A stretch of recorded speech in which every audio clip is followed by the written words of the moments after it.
Welcome back friend. तो यहाँ पर हम लोगों ने इस मॉडल सेट के 40 नंबर तक का क्वेश्चन हमने सॉल्व कर लिया था। आज हम लोग 41 नंबर से इजी सॉल्यूशन जादुई ट्रिक देखेंगे और आप लोग पूरे 100 का 100 इस ऑब्जेक्टिव को इतनी आसानी से सॉल्व कर सकेंगे, आप इस बात का अंदाज़ा भी नहीं लगा सकते। और बिल्कुल सिर्फ 100 सेट ही नहीं, इसके बाद भी मैं आप लोगों के लिए स्पेशल साइंस और मैथ के और भी वीडियो आप लोगों के लिए डालने जा रहा हूं, जिसमें कि लगभग क्वेश्चंस आपके पूछे ही जाएंगे। इसलिए आप लोग इस चैनल पर बने रहें। तो चलिए शुरुआत करते हैं हम लोग 41 नंबर से। हमारा जो आज का क्वेश्चन है, देखिए यहाँ पर हमारा है cot 44/tan 46। देखिए जब भी यहाँ पर आपको याद रखना है कि a plus B 90 degree, a plus B मिलकर आपका कितना होना चाहिए 90 डिग्री। जैसे यहाँ आप गौर करेंगे तो यहाँ आपको 44 डिग्री 46 डिग्री दोनों मिलकर 90 डिग्री हो रहा है। और देखिए यहाँ पर आपको तीन चीज़ याद रखना है। tan का अपोजिट होता है cot, इसके बाद हमारा sin का अपोजिट होगा cos और sec का अपोजिट होगा हमारा cosec। sec किस में बदल जाएगा, हमारा cosec में बदल जाएगा। तो जब भी यहाँ पर ये दोनों मिलकर 90 हो और tan और cot हो, इस कंडीशन में ये दोनों कट के हमारा एक हो जाएगा। अगर sin 44 बाई हमारा cos 44 होता 46 तो ये भी कट के एक हो जाता। अगर sec 44 बाई cosec 46 होता तो भी कट के एक हो जाता।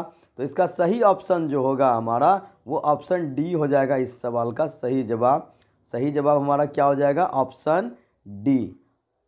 समझ में आ गया। यानी कि cot का अपोजिट tan होता है 44 plus 46 equal to 90। a plus B 90 के केस में tan का अपोजिट cot, sin का cos और sec का cosec। आइए इसके बाद हम लोग चलते हैं 42 क्वेश्चन पे। निम्नलिखित में किसका मान सबसे अधिक है। तो देखिए यहाँ पर लोग देखेंगे tan 45 का जो मान होता है वो 1 होता है और sin 45 का मान 1/√2 होता है। देखिए यहाँ 1 है, यहाँ 1/√2 है। तो जब एक में हम किसी भी चीज़ से डिवाइड करेंगे तो इसका मान तो कम ही हो जाएगा। इसका मतलब ये तो 1 से अब कम हो गया। sin 30 का मान 1/2 हो जाता है, ये भी हमारा 1 से कम हो गया। और sec 90 डिग्री का मान 0 हो जाता है, तो ये भी 1 से कम हो गया। यानी कि सबसे ज़्यादा मान यहाँ पर किसका हो गया, tan 45 डिग्री का हो गया। तो tan 45 डिग्री का मान हमारा 1 हो जाता है और ये सबसे अधिक है इन चारों में से। क्लियर है। अगले सवाल की ओर बढ़ते हैं हम लोग। यदि वृत्त की परिधि 88 सेमी है तो इसकी त्रिज्या कितनी होगी। देखिए वृत्त की परिधि होती है 2πr, तो 2 गुना 22/7 और गुना r हम यहाँ पर क्या रखने से, देखिए यहाँ पर 22 दूना 44, 44 दूना 88 होता है। r क्या रखने से, अगर r हम 14 रख दें यहाँ तो ये 7 दूनी 14 हो जाएगा। तो 22 दूनी 44 दूनी 88 परिधि हो गई। इसका मतलब त्रिज्या क्या हो जाएगा, 14 सेमी हो जाएगा। त्रिज्या क्या हो जाएगा, 14 सेमी हो जाएगा। आसानी से हम लोग इसे प्राप्त कर सकते हैं। 2πr फार्मूला होता है और इसके बाद हमारा 2πr फार्मूला है। तो 2π का मान 22/7 और r का मान क्या रखने से, यहाँ 2 आएगा तो 14 रखने से 2 आएगा, इसलिए r का मान 14 हो जाएगा। तो 22 दूनी 44 दूनी 88 हो जाएगा। क्लियर है। बढ़ते हैं अगले सवाल की ओर। अगला सवाल है त्रिभुज PQR में r पर समकोण है। ये देखिए यहाँ पर क्या है, ये आपका PQR है। अब यहाँ r पर समकोण है 90 डिग्री, तो P plus Q sine P plus Q। देखिए r 90 डिग्री है तो ये दोनों मिलकर 90 डिग्री होगा, क्योंकि त्रिभुज के तीनों कोणों का योगफल तो 180 डिग्री होता है स्टूडेंट्स।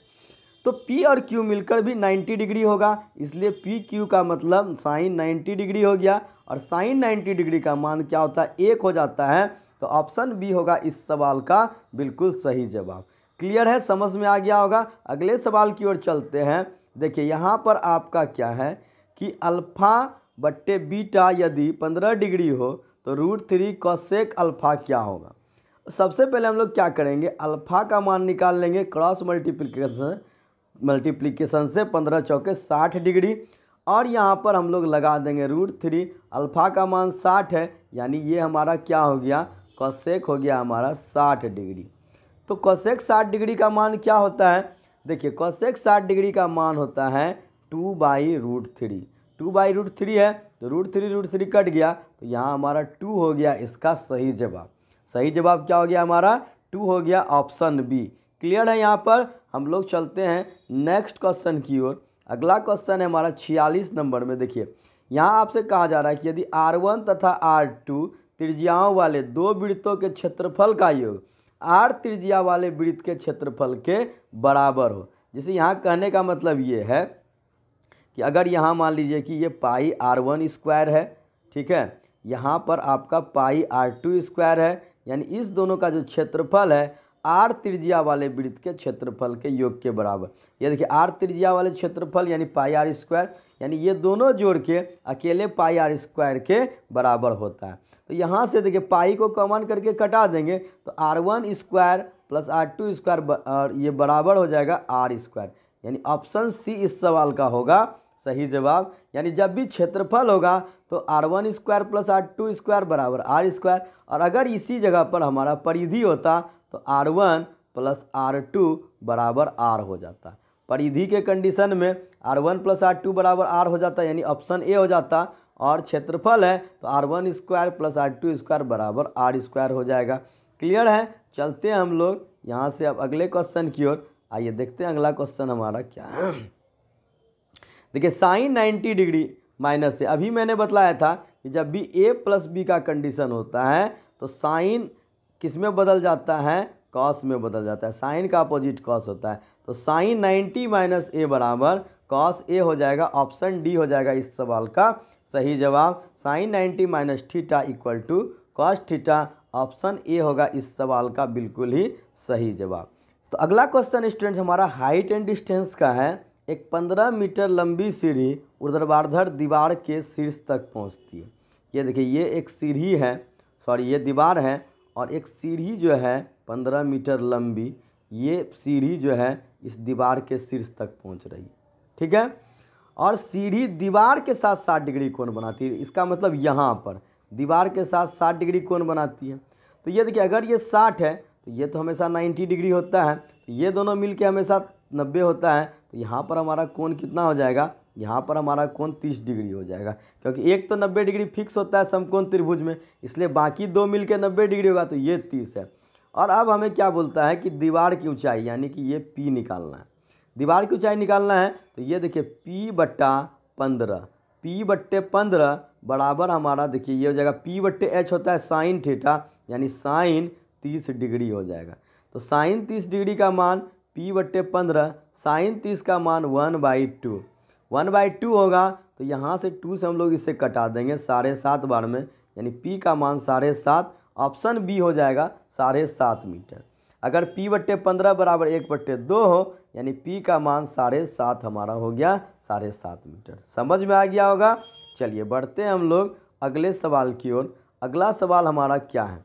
देखिए यहाँ पर है cot 1 × cot 89 का मान क्या होगा। देखिए जब भी यहाँ पर ये याद रखना है, अगर हमारा a प्लस बी, यहाँ दो कोण है, इसको a मान लेते हैं, इसको b, यदि a प्लस बी दोनों मिलके यानी 89 और 1 90, अगर दोनों मिलके 90 डिग्री होता है तो इस कंडीशन में हमारा cot, देखिए cot a × cot b, cot a × cot b ये बराबर 1 हो जाता है। चाहे tan a × tan b होगा तब भी हमारा ये 1 हो जाता है।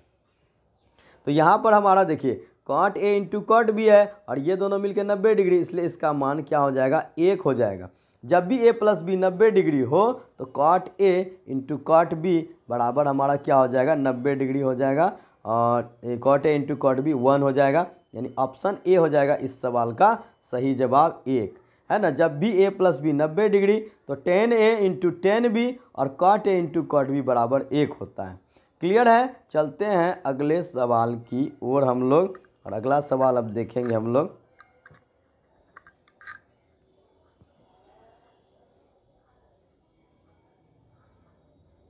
देखिए अगला सवाल है हमारा कि R त्रिज्या वाले गोले का संपूर्ण पृष्ठ क्षेत्रफल क्या होता है। देखिए जब भी आपसे गोला कहा जाए तो गोला आपका पूरा ये गोला है, तो गोले का संपूर्ण पृष्ठ इसमें से सबसे बड़ा होगा 4πr², क्योंकि अर्धगोला जो होता है उसका आपका संपूर्ण पृष्ठ 3π तक ही होता है, और वक्र पृष्ठ अर्धगोला का 2π होता है। इसलिए गोला है तो इसका पूरा पूरा सबसे अधिक यानी 4 पाई आर स्क्वायर यहाँ पर हो जाएगा। क्लियर है, 50 नंबर हमारा क्लियर हो गया। अब आते हैं हम लोग 51 नंबर पर। अब देखिए यहाँ पे आपको दे दिया है, आपसे कहा जा रहा है कि यदि 6, 8, 9 x और 13 इसका माध्य 10 हो, ठीक है, यानी कि यहाँ पर आपका जो टोटल है वो कितना नंबर है, आपका जो टोटल नंबर है वो आपका यहाँ पर है 1, 2, 3, 4, 5। इन 5 संख्याओं का माध्य 10 है, यानी इन 5 संख्याओं का योगफल कितना होगा, 50 हो जाएगा। आपसे पूछा जा रहा है x का मान क्या होगा। देखिए ये सभी का योगफल 50 है। अब आप यहाँ इजी में देख सकते हैं, चूँकि 5 संख्याओं का माध्य 10 है तो 5 दाई 50, योगफल 50 होगा। अब इसमें से 8, 6, 14, 14, 9, 23, 23, 13, 36, 36 हो रहा है। इसका मतलब x का मान हो जाएगा 14, यानी x जब 14 रहेगा तब हमारा ये जो है बिल्कुल हो जाएगा सही जवाब, यानी कि यहाँ पर हमारा 50 पूरा हो जाएगा। 14 देने से योगफल 50 हो जाएगा, इसलिए x का मान हमारा 14 होगा। ऑप्शन डी हो गया इस सवाल का सही जवाब। चलिए आगे बढ़ते हैं, देखते हैं 52 नंबर सवाल हमारा क्या। देखिए यदि शंकु की त्रिज्या ऊंचाई दोगुनी हो जाती है तो शंकु का आयतन कितना हो जाएगा। देखिए ऊंचाई भी 2 गुना कर देना है और त्रिज्या को भी 2 गुना कर देना है।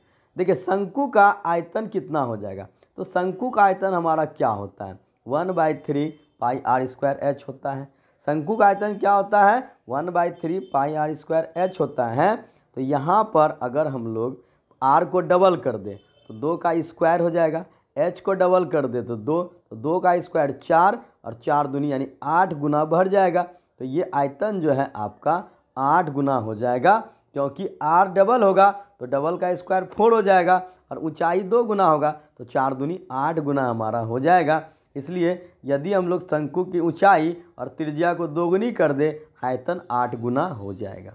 क्लियर है, आगे चलते हैं, देखते हैं सवाल नंबर 53। 53 नंबर सवाल आपका यहाँ देख रहे हैं कि निम्नलिखित वितरण में आपसे पूछ रहा है कि बहुलक वर्ग की निम्न सीमा है। यहाँ जो आपका सवाल है बहुलक वर्ग की निम्न सीमा क्या होगी। तो यहाँ आप देख सकते हैं कि बहुलक वर्ग की निम्न सीमा, तो बहुलक वर्ग पहले है कौन इसमें से, तो सबसे ज़्यादा कौन है, यहाँ 22 है। तो बहुलक वर्ग हमारा कितना हो गया, 15 से 20 हो गया। तो 15 से 20 हो गया बहुलक वर्ग, यानी बहुलक वर्ग उसे कहते हैं जिसका बारंबारता सबसे अधिक होता है। तो सबसे अधिक यहाँ 22 है, तो बहुलक वर्ग 15 से 20, इसका निम्न सीमा 15 और उच्च सीमा 20 होता है। तो निम्न सीमा की बात की जा रही है, यानी 15, ऑप्शन ए हो जाएगा इस सवाल का सही जवाब। निम्न सीमा हमेशा पहले वाले को बाद वाले को उच्च सीमा कहते हैं, तो निम्न सीमा हो जाएगा हमारा 15। चलिए आगे बढ़ते हैं, नेक्स्ट क्वेश्चन है हमारा, निम्नलिखित में से कौन सा आलेख द्वारा निर्धारित नहीं किया जा सकता है। देखिए आलेख की बात करें तो आलेख के द्वारा ये हमारा जो माध्यक बहुलक होता है ये केंद्रीय प्रवृत्ति का माप कहलाता है। ये क्या कहलाता है, केंद्रीय प्रवृत्ति का माप कहलाता है। केंद्रीय प्रवृत्ति का माप को हम लोग आलेख द्वारा निर्धारित नहीं कर सकते हैं, यानी कि इसमें से कोई भी यानी कि इनमें से कोई भी नहीं आलेख द्वारा निर्धारित हो सकता है। इसमें से माध्यक बहुलक को हम लोग केंद्रीय प्रवृत्ति के माप को आलेख द्वारा निर्धारित नहीं कर सकते हैं। आइए हम लोग चलते हैं अगले क्वेश्चन पर। तो 2 घनों का जो आयतन है वो 1:27 में है, तो उनकी कोणों का अनुपात क्या होगा। देखिए घन का आयतन भुजा क्यूब होता है, तो सीधी सी बात है, अगर आयतन 1 है इसका मतलब भुजा भी 1 होगा, और इसका आयतन 27 है तो 3 का क्यूब 27 होता है, यानी कि जो कोण है वो 1:3 होगा। इसलिए आयतन जो है 1 का क्यूब 1, 3 का क्यूब 27 हो जाएगा। क्लियर है, उम्मीद है आप लोग इसको अच्छे से समझ चुके होंगे। आइए चलते हैं हम लोग नेक्स्ट क्वेश्चन की ओर। यदि देखिए यहाँ पर 56 नंबर सवाल है, tan थीटा बराबर 1 है तो थीटा का मान क्या होगा। अब सोचिए कि tan में 1 कितने डिग्री पर होता है, इसका मतलब जानते हैं आप लोग कि tan 45 डिग्री का मान होता है 1, है ना। तो सभी लोग जान रहे होंगे कि tan 45 डिग्री का मान 1 होता है, ये सभी को जानना चाहिए क्योंकि ये सभी आपका लो लेवल का चीज़ हो जाता है। तो इसलिए आपका देखिए थीटा का मान क्या हो जाएगा, 45 डिग्री। जब भी हम 10 का 1 बोलेंगे मान, इसका मतलब 45 डिग्री हो जाएगा। ठीक है, चलिए आगे बढ़ते हैं, सभी के सब चीज़ जानना चाहिए। एक्स भुजा वाली समबाहु त्रिभुज का क्षेत्रफल क्या होगा। अब देखिए समबाहु त्रिभुज का क्षेत्रफल जो होता है वो होता है √3/4 और भुजा स्क्वायर। क्या होता है, √3/4 भुजा स्क्वायर होता है समबाहु त्रिभुज का क्षेत्रफल। अब भुजा का मान अगर x कर दे तो √3/4 एक्स स्क्वायर हो जाएगा, यानी कि ऑप्शन यहाँ पर हमारा हो जाएगा बी, इस सवाल का सही जवाब हो जाएगा। ऑप्शन बी होगा इस सवाल का बिल्कुल ही सही जवाब। बताइए समझ में आया या नहीं आया। क्लियर है, √3/4 भुजा स्क्वायर होता है समबाहु त्रिभुज का क्षेत्रफल। 58 नंबर हमारा क्वेश्चन देखिए क्या है। 52 ताश के पत्तों की एक गड्डी को अच्छी तरह फेंट कर उसमें से यादृच्छिक एक पत्ता निकाला जाता है, इसके रानी आने की प्रायिकता क्या होगी।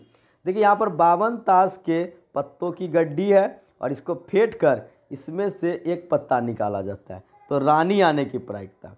देखिए रानी जो होता है पूरे ताश के अंदर में 4 होता है, 4 रानियाँ होती है, पर यहाँ आपसे सिर्फ रानी कहा गया है क्योंकि चारों अलग अलग कलर में होता है, लेकिन यहाँ पर किसी कलर को नहीं कहा गया है, सिर्फ रानी कहा गया है, तो इसलिए 4 बट्टे और टोटल कार्ड हमारा 52 होता है, तो रानी की प्रायिकता 4/52, 13 चौके 52, तो 1/13 हमारा 13 हो जाएगा, 1/13 यानी ऑप्शन डी हो जाएगा इस सवाल का सही जवाब। रानी आने की प्रायिकता क्या है, 1/13 है। क्लियर हो गया ये आप लोगों को। चलिए आगे आते हैं, देखते हैं हमारा सवाल नंबर 59। यहाँ देखिए यदि PE बराबर दिया हुआ है आपके लिए 0.08, तो PE नॉट क्या होगा, PE नॉट इक्वल टू क्या होगा। तो PE नॉट जब भी हम लोग निकालते हैं तो PE नॉट जो होता है हमारा वो होता है कि देखिए जैसे कि ये होने की प्रायिकता है, ये नहीं होने की प्रायिकता है, तो जब भी नहीं होने की प्रायिकता होगा तो उसे 1 में हम लोग माइनस कर देते हैं 0.08। तो सीधा बात रखना है कि अगर पॉइंट के बाद 2 अंक है तो 100 में घटा देंगे, यानी 92,800, तो 0.92 होगा। अगर इसी जगह पर 0.008 होता और 3 अंक होता पॉइंट के बाद तो 1000 में घटा देते, यानी 0.992 होता। यहाँ पॉइंट के बाद 2 अंक है, इसलिए यहाँ जवाब 0.92 होगा। अगर 0.008 होता तो जवाब ये हो जाता। 3 अंक होता तो हम लोग इसे 1000 में घटाते, 2 अंक है तो 100 में घटाएं, और अगर 1 अंक होता तो 10 में घटा देते, आपका आसानी से निकल जाएगा। क्लियर है, चलिए बढ़ते हैं आगे हम लोग 60 नंबर सवाल पे। 60 नंबर सवाल है हमारा, देखिए 1 + tan स्क्वायर थीटा है बट्टे 1 + cot स्क्वायर थीटा है, तो इसका मान क्या होगा। अब देखिए यहाँ पर सूत्र अगर आप लोगों को याद होगा, सभी को याद होना भी चाहिए कि 1 + tan स्क्वायर थीटा बराबर होता है sec स्क्वायर थीटा, और नीचे हमारा 1 + cot होता है, वो होता है cosec स्क्वायर थीटा। अब देखिए आप लोग जानते हैं कि जो हमारा साइन बट्टे कॉस होता है वो tan होता है, और कॉस बट्टे साइन कॉट होता है। यहाँ देखिए चूँकि सेक जो है वो कॉस का उल्टा है, और कोसेक जो है वो हमारा साइन का उल्टा होता है, तो ये कॉस बट्टे साइन हमारा क्या होता है, tan होता है, सॉरी कॉस बट्टे साइन हमारा कॉट होता है। तो इसलिए अगर दोनों का उल्टा है, कॉस का उल्टा सेक है, तो ये हमारा tan स्क्वायर थीटा हो जाएगा। यानी अगर देखिए साइन बट्टे कॉस tan होता है और कॉस बट्टे साइन कॉट होता है, लेकिन कॉस का उल्टा अगर सेक हो गया और साइन का उल्टा कोसेक हो गया तो ये भी कॉट नहीं होकर tan हो जाएगा, इसलिए ऑप्शन ए हो जाएगा इस सवाल का सही जवाब। समझ में आया, क्लियर है। तो यहाँ पर आज हमारा जो 20 क्वेश्चन है आज का, ये भी हमारा क्लियर हो गया है। अगर कोई भी तरह की समस्या हो और कोई भी सवाल को समझने में यहाँ पर अगर आपको दिक्कत हो रही हो तो हमें कमेंट बॉक्स में ज़रूर लिखिएगा, हम उसका सॉल्यूशन करेंगे। वीडियो पसंद आया हो तो अधिक से अधिक लाइक और शेयर ज़रूर कीजिएगा। आप लोगों से रिक्वेस्ट है कि वीडियो को ज़रूर शेयर कीजिए ताकि हर ज़रूरतमंद को ये वीडियो मिल सके। और बिल्कुल जितने भी ऑब्जेक्टिव है मैं आप लोगों को बिल्कुल शॉर्ट सॉल्यूशन सिखाने जा रहा हूँ, जिससे कि आप लोग आसानी से एग्ज़ाम में पूरे क्वेश्चन को सॉल्व कर पाएंगे और बिल्कुल ही मज़ा आ जाएगा आपको। तो बने रहिए इस चैनल पर हमारे साथ। मिलते हैं एक और सॉल्यूशन के साथ अगले 20 क्वेश्चन को लेकर। आज के लिए बस इतना ही। तो अगले वीडियो में फिर मिलेंगे, तब तक के लिए गुड बाय।